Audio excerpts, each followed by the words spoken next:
हथियार और गोला बारूद लेकर दर्जनों कार्गो विमान पहुंचे तेल अवीव।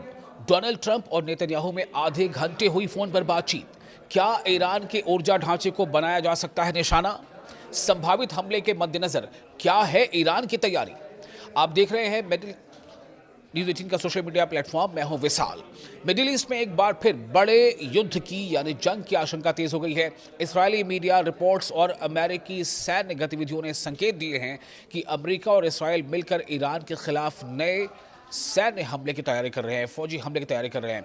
इस्राएली फौज को हाई अलर्ट पर रखा गया है, जबकि जर्मनी में मौजूद अमेरिका के सैन्य ठिकाने या जो वहां पे बेसेस है अमेरिका की जर्मनी में, वहां से हथियार और गोला बारूद लेकर दर्जनों कार्गो विमान तेल अवीव पहुंच चुके हैं। कार्गो तैयारा जो है वो तेल अवीव पहुंच चुके हैं। इसराइल के सरकारी टीवी चैनल कान के मुताबिक अमेरिकी राष्ट्रपति डोनाल्ड ट्रंप और इसराइल के वजीर आजम बेंजामिन नेतन्याहू के बीच इतवार को करीब आधे घंटे तक फोन पर बातचीत हुई है।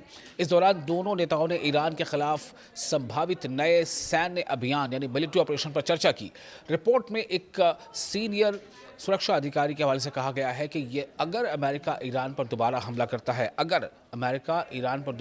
करता है तो इसराइल भी पूरी ताकत से उसमें शामिल हो सकता है और ईरान के जो एनर्जी इंफ्रास्ट्रक्चर्स हैं उनको निशाना बनाया जा सकता है।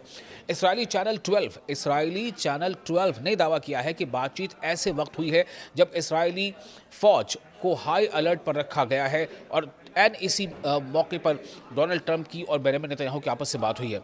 इस बात को यहाँ बताना काबिल ज़िक्र होगा कि डोनाल्ड ट्रंप अभी हाल में चीन के दौरे पर गए थे। चीन के दौरे से लौटने के बाद ही तमाम तब्दीलियाँ सामने आ रही हैं। डोनाल्ड ट्रंप का बेंजामिन नेतन्याहू से तकरीबन आधे घंटे फ़ोन पर बातचीत करना और कई जो कार्गो तैयारी होते हैं उनसे अमेरिका के जर्मनी में जो बेसेस है वहाँ से गोला बारूद लेकर के इसराइल के तेल अवीव पहुँचना, तो खैर ये तमाम बातें जो है सामने आ रही हैं और फ़ौज को यानी इसराइली फ़ौज को किसी भी मुमकिन जवाबी हमले या इलाकाई जो यहाँ पर तनाव बना हुआ है उसके लिए तैयार रहने को कहा गया है। रिपोर्ट्स जो आ रही है उसके मुताबिक इसराइल चाहता है कि अमेरिका किसी भी मिलिट्री ऑपरेशन से पहले उसे यानी इसराइल को पूरी जानकारी दे।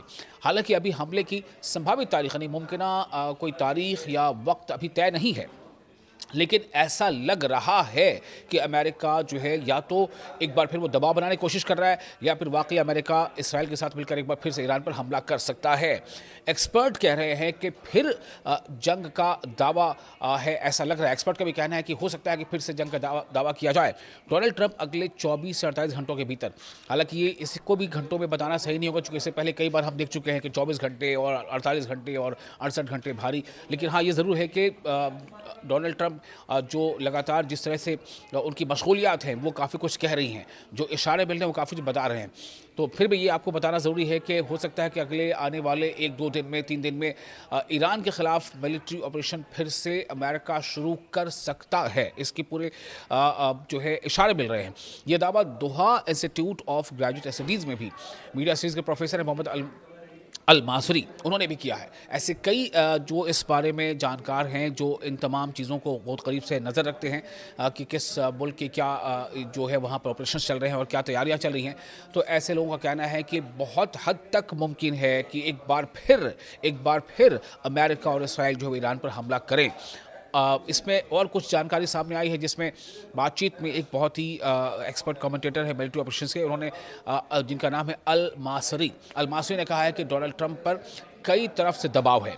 इनमें इसराइल के वज़ीर आज़म बेंजामिन नेतन्याहू और उनके एडमिनिस्ट्रेशन के कड़े रुख वाले जो अफसरान हैं वो भी शामिल हैं, वो भी दबाव बना रहे हैं डोनाल्ड ट्रंप पर। उन्होंने कहा कि ट्रंप को ईरान से उस तरह का झुकाव या समझौता नहीं मिला जिसकी उन्हें उम्मीद थी और उनके मुताबिक डोनाल्ड ट्रंप को यह भी लगा था कि ईरान के साथ बातचीत अलग जाविये में, अलग अंदाज में की जाएगी और हाल में चीन के जो सदर हैं शी जिनपिंग, उनके साथ उनकी जो बैठक हुई है उसके बाद हालात उनके हक में होंगे, लेकिन शायद ऐसा नहीं हुआ।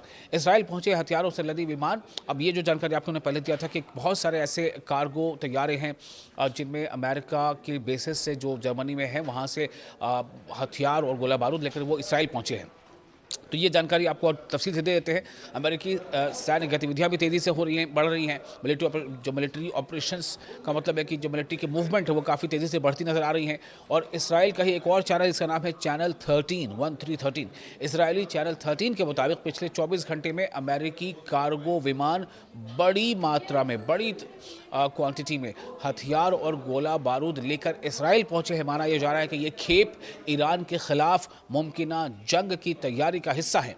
इस बीच जो खलीज के कई ममालिक हैं, खलीज का जो पूरा इलाका है उसमें भी अमेरिका और उसके जो माविन देश हैं, जो उसके अलाइज़ हैं कंट्रीज़, उन्होंने अपनी जो हिफाजती इंतज़ामात हैं या इक़दामात हैं उन्हें मजबूत कर दिया है। इसमें साथ ही साथ जो अमेरिकी जो युद्धपोत है जिसे हम कहते हैं बेड़ा, वो लड़ाकू विमान और Apache helicopter straight of Hormuz में ईरानी गतिविधियों पर नज़र, तमाम चीज़ें शामिल हैं। रिपोर्ट्स में दावा किया गया है कि अमेरिकी डिस्ट्रॉयर, जो अमेरिकी किसी भी बेड़े के साथ साथ चलता है, अमेरिकी डिस्ट्रॉयर जहाज़ों पर लगे लेज़र हथियारों ने ईरानी ड्रोन और क्रूज़ मिसाइलों को हवा में जो है उसे तबाह किया। ये भी ऐसी रिपोर्ट्स पे खबरें आ रही हैं। क्या फिर से युद्ध छिड़ेगा? ये सवाल सबसे बड़ा इस वक्त सामने आ रहा है।